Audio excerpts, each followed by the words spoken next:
প্রথম বিষয়টা হচ্ছে যে আমি যেহেতু এখানে এসেছি, আমি তো ন্যাচুরাল ডিফেন্সকে রিপ্রেজেন্ট করার জন্যই এসেছি, ঠিক আছে।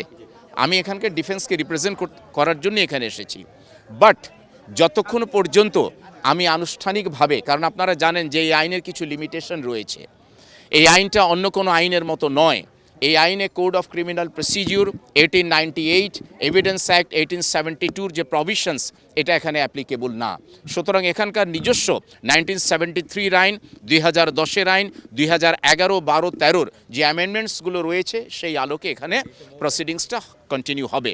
কাজে যতক্ষণ পর্যন্ত আমরা যথাযথ নিয়মে যা রেসপেক্টিভ ক্লায়েন্টদের থেকে ফর্মালি ইনস্ট্রাকশন না পাচ্ছি, ততক্ষণ পর্যন্ত আমাকে আনুষ্ঠানিকভাবে বলাটার আইন আমাকে পারমিট করে না। যখন আমি ফর্মাল কোনো ওকালতনামা দেব, তখন আইন আমাকে পারমিট করবে।